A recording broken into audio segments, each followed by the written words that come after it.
మనం విశాఖపట్నం భీమిలి నియోజకవర్గంలో మధురవాడ సమీపంలో బకనపాలెం గ్రామంలో ఉన్నాము.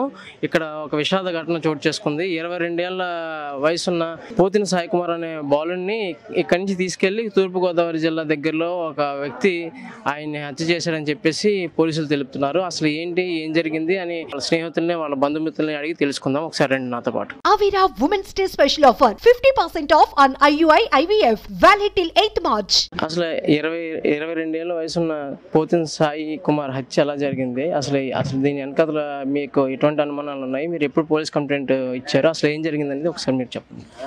ముందుగా ఇది మాకు చాలా తీరని లోటు సార్. ముందుగా ఆ యొక్క కుటుంబానికి ప్రగాఢ సానుభూతి తెలియజేస్తున్నాం. మా పోతున సాయి సన్ ఆఫ్ శ్రీను గారు వాళ్ళ ఫాదర్ గారు ఆటో డ్రైవర్గా జీవనం సాగిస్తున్నారు. తల్లి ఇక్కడే కార్షెడ్ జంక్షన్లో ఫ్యాన్సీ షాప్ నడుపుతున్నారు. సోమవారం 26వ తారీఖున సాయంకాలం 4 గంటల ప్రాంతంలో సాయి ఇంటి నుంచి వాళ్ళ అమ్మగారి దగ్గరికి వెళ్ళి ఇంటి తాళాలు ఇస్తూ నేను ప్రీ వెడ్డింగ్ షూట్ ఉంది, ఇలా రాజమండ్రి దగ్గర రావులపాలెంలో నాకు ప్రీ వెడ్డింగ్ షూట్ ఉందమ్మా, నేను షూట్కి వెళ్తున్నాను, నేను మళ్ళీ రేపు సాయంకాలంకి తిరిగి వస్తానని చెప్పేసి వాళ్ళ అమ్మగారికి ఇంటి తాళాలు ఇచ్చేసి బయలుదేరడం జరిగింది. రాత్రి సుమారు 10 ప్రాంతంలో వాళ్ళ అమ్మగారికి తను వెళ్తున్నటువంటి కారు నెంబరు, కారు ఒక ఫోటో, తను తీసుకెళ్తున్న డ్రైవర్ది ఒక ఫోటో, ఫోన్ నెంబర్ ఇచ్చి నా ఫోన్ కానీ ఆగిపోయినట్లయితే ఈ ఒక నెంబర్కి కాల్ చేయమని చెప్పేసి తను చెప్పడం జరిగింది. వీళ్ళు తమ కుమారుడు ప్రీ వెడ్డింగ్ షూట్కి వెళ్తున్నాడు కాబట్టి తను బిజీలో ఉన్నాడు చెప్పేసి వెళ్ళాడు కాబట్టి సరే వెళ్ళాడు చూసుకొని ఏ టైం అయినా సరే తిరిగి ఇంటికి వస్తారు కదా అని చెప్పేసి తల్లిదండ్రులు ఇద్దరు చూసుకుని ఉన్నారు. మంగళవారం రాత్రి చూశారు, బుధవారం ఉదయం వరకు చూసి ఇంకా తిరిగి రాకపోవడంతో వీళ్ళకి అనుమానం వచ్చింది. ఫోన్ చేసినట్లయితే ఫోన్ స్విచ్ ఆఫ్ చేయడం వల్ల ఫోన్ స్విచ్ ఆఫ్ రావడంతో చుట్టుపక్కల ఉన్న వీళ్ళ రిలేషన్ అందరికీ కూడా కాల్ చేసి కనుక్కున్నట్లయితే ఎవరింటికి కూడా రాలేదని చెప్పి ఉన్నారు. దీని మీద వీళ్ళకి అనుమానం వచ్చి వెంటనే పిఎంపాలెం పోలీస్ స్టేషన్కి కంప్లైంట్ ఇవ్వడం జరిగింది. వాళ్ళు వెంటనే రంగంలో దిగి పోలీసులు ఏం జరిగిందని చెప్పేసి ఈ యొక్క కారు నెంబర్తో వాటితో ట్రేస్ చేస్తే పలానా రావులపాలెం షణ్ముఖ్ అనే కుర్రవాడికి సంబంధించిందని, ఆ కుర్రాడే వీళ్ళు తను తీసుకెళ్ళాడని చెప్పేసి వాళ్ళ ఇంటికి వెళ్ళి వాళ్ళ ఫాదర్ని నిలదీగా వాళ్ళ ఒక రూమ్లో పట్టుకెళ్ళినటువంటి ఎక్విప్మెంట్ కెమెరాలు ఏవైతే ఉన్నాయో ఆ రూమ్ తాళం తెరవగా అందులో కెమెరాలే ఉన్నాయి. సో ఆ కెమెరాలే తీసుకొని వీళ్ళు వాళ్ళ ఫాదర్ని తీసుకొని వచ్చి పిఎంపాలెం స్టేషన్లో అరెస్ట్ చేయడం జరిగింది. ఆ అబ్బాయి కూడా ఆచూకీ కోసం వీళ్ళు ట్రాప్ చేసి ఎంక్వైరీ చేయడం మొదలుపెట్టారు. ఇలా ఉండగా తమ కెమెరాలు తనకు దొరికాయి కాబట్టి ఆ కుర్రోడు కెమెరాల కోసమే వాళ్ళ అబ్బాయిని బంధించి ఉంటాడు, ఎక్కడైనా ప్రాణాలతో ఉండే ఉంటాడు, 2 రోజుల్లో తిరిగి వచ్చేస్తాడని చెప్పేసి వాళ్ళు ఆశగా ఎదురు చూశారు. అది అలా ఉండగా నిన్న సాయంకాలం శనివారం సాయంకాలం వాళ్ళకు ఒక ఫోన్ వచ్చింది. ఎవరైతే ఉన్నారో షణ్ముఖ్ అనే నిందితుడు ఉన్నాడో తను దొరికాడని చెప్పేసి తను నేరం అంగీకరించినట్లు వాళ్ళ అబ్బాయిని కెమెరాల కోసమే తీసుకెళ్ళి నేను చంపేశానని చెప్పేసి స్పాట్కి తీసుకెళ్ళి చూపించడం జరిగింది. వీళ్ళు కూడా అవుట్న బయలుదేరి రాజమండ్రి వెళ్ళడం జరిగింది. అక్కడ చనిపోయింది వీళ్ళ అబ్బాయి అని చెప్పేసి కన్ఫర్మ్ చేసుకున్నారు.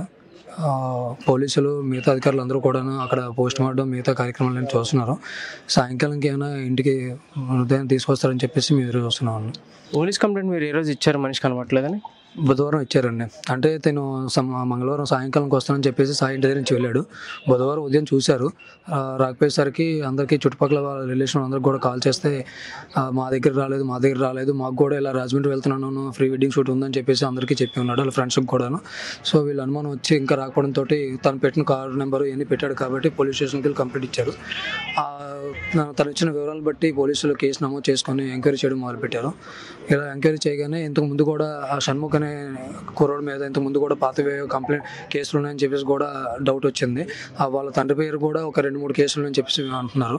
సో అవి చూసుకొని వీళ్ళు ఏదైనా అగైతే పాల్పడారేమో అని చెప్పేసి దాని మీద అని చెప్పేసి వీళ్ళు కేసు ఫైల్ చేసి ఎంక్వైరీ స్టార్ట్ చేసాక ఇలా బయటపడింది అనే విషయం. షణ్ముఖ్ అనే కుర్రోడికి సాయి కుమార్కి ముందు నుంచి పరిచయాలు ఉన్నాయా? యాక్చువల్గా ఏంటంటే సాయి వాట్సాప్ అనేది తన ఒక సిస్టమ్కి కనెక్ట్ అయి ఉందండి. ఆ సిస్టంలో గత 2వ తారీఖు నుంచి కూడా వీళ్ళ మధ్య చాటింగ్ అనేది ఉంది.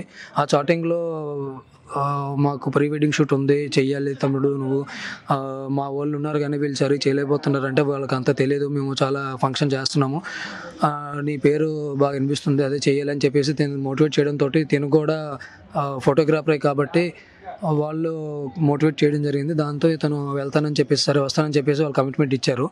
తను కారు పట్టుకొని వస్తున్నాను నువ్వు నాతో పాటు రావాలని చెప్పేసి అన్నంతో సరే వచ్చారు కదా అని చెప్పేసి తను బయలుదేరి వెళ్ళాడు. ఇలా జరిగిందన్న విషయం. మీకు ఎప్పటి నుంచి సాయి కుమార్తో పరిచయం? మేము స్థానికులు అండి. ఇక్కడ మేము 30 సంవత్సరాలు బట్టి ఉంటున్నాము. సాయి కుమార్కి 23 సంవత్సరాలు ఉంటాయి. మాకు చిన్నప్పటి నుంచి తను తెలుసండి. తను యాక్చువల్గా ఏంటంటే తనకి ఎటువంటి చెడు అలవాట్లు కానీ లేకపోతే ఎవరినైనా లవ్ చేయడం, లవ్ అఫేర్స్ కానీ అలాంటివి ఏం లేవు. తన బావగారు కూడా ఫోటోగ్రాఫరే. తన దగ్గర 6 years 7 years నుంచి తను వర్క్ నేర్చుకున్నారు. తన మీద ఆ వర్క్ మీద ఇంట్రెస్ట్తోనే ఇంట్లో వాళ్ళు ప్రోద్బలంతో ఏదైనా తన కొడుకు ఎదుగుతాడు కదా అని చెప్పేసి వీళ్ళు ఏదో బాధలు పడి కెమెరాలు కొనిచ్చి ఇచ్చారు, ఎక్విప్మెంట్ అదని. బహుశా మీ అందరూ అనుకోవడం ఏంటంటే ఆ కెమెరాలు అవి తన దగ్గర ఉన్నాయి కదా, తను 2వ తారీఖు నుంచి ట్రాప్ చేసి వాటి విలువ తెలుసుకొని ఏవైనా వాటి కోసం షణ్ముఖ్ అనే వ్యక్తి ఆశపడి తిని ఏదైనా చేసి ఉండొచ్చు, ట్రాప్ చేసి అలా తీసుకెళ్ళి చేసి ఉండొచ్చు అని చెప్పి. ఫోటో షూట్ అనేసరికి ఎప్పుడైనా సరే ఒక పర్సన్ అవ్వదు కదా, అది 2-3 తీసుకెళ్లే అవకాశం ఉంటుంది. మరి ఒక్కడే ఎలా వెళ్ళిపోయాడు? షణ్ముఖ్ అనేది చెప్పడం ఏంటంటే మేము ఎక్స్పెక్ట్ చేస్తుంది ఏంటంటే షణ్ముఖ్ అనే వ్యక్తి మా ఫ్రెండ్స్ కూడా ఉన్నారు ఇక్కడ, నువ్వు ఒకటి వస్తే సరిపోతుంది, వీళ్ళు ఫోటోగ్రాఫర్సే కాకపోతే అంత హై క్వాలిటీ కెమెరాస్ కానీ వీళ్ళ దగ్గర లేవు, వీళ్ళంతా పక్కగా షూట్ చేయలేకపోతున్నారు, సో నువ్వు వస్తే వీళ్ళు కూడా సపోర్ట్ చేస్తారని చెప్పేసి తిని మోటివేట్ చేశాడని మేము భావిస్తున్నాం. ఆ ఉద్దేశంతో తిని ఒక్కడే వెళ్ళి ఉంటాడని చెప్పేసి నేను అనుకుంటున్నాను. ప్రభుత్వం నుంచి పోలీసు యంత్రాంగం నుంచి మీరు కోరుకుంటుంది ఇప్పుడు? సార్, ఇప్పుడు సాయి కుమార్ అనేది ఈ లోకంలో లేడు. ఆ కుటుంబానికి అయితే తీరని లోటు. ఇటువంటి సంఘటనలు మళ్ళీ పునరావృతం కాకుండా వాళ్ళ మీద పోలీస్ యంత్రాంగం కానీ ప్రభుత్వం కానీ కఠిన చర్యలు తీసుకొని వాళ్ళని కఠినంగా శిక్షించాలని కోరుకుంటున్నాం. ఆ యొక్క కుటుంబానికి ప్రభుత్వం, పోలీసు యంత్రాంగం తగిన న్యాయం చేకూర్చాలని మేము భావిస్తున్నాం. సార్, సాయి కుమార్ కుటుంబ సభ్యులతో ఒకసారి మాట్లాడి తెలుసుకుందాం ఏం జరిగింది, అసలు ఏం పరిణామాలు జరిగినాయి, పోలీస్ కంప్లైంట్ ఎప్పుడు ఇచ్చారు ఏంటంటే ఇంకొకసారి తెలుసుకుందాం. సుమన్ టీవీకి నా ధన్యవాదములు. అలాగే చనిపోయిన అబ్బాయి సాయి కుమారు నాకు తమ్ముడు వారు సోదరుడు. అలాగే మేము ఊళ్ళో ఉంటాము. అలాగని గత 15-20 సంవత్సరాల నుంచి ఆ అబ్బాయితో ఎవరికి వివాదాలు లేవు. అలాగని ఊళ్ళో ఏ కార్యక్రమాలు కూడా సగం ఆటలకి అటెండ్ అవుతాడు, సగం ఆటలు అటెండ్ అవ్వడానికి ఓన్లీ ప్రొఫెషను ఇల్లు, అమ్మ నాన్న, ఆయన ప్రొఫెషన్, ఆయన ఉద్యోగరీత్యా కష్టపడడం తప్ప ఎవరికి ఆయన చేసే వ్యక్తి అయితే కాదు. మేమైతే చాలా చింతిస్తున్నాం గ్రామం తరపు నుంచి. తర్వాత ఈ పోలీస్ సిబ్బంది అనేది మాకు ఆ అబ్బాయికి జరిగిన అన్యాయానికి తగు న్యాయం చేస్తారని మేము మా కుటుంబ సభ్యులు అందరం కలిపి కోరుకుంటున్నాం.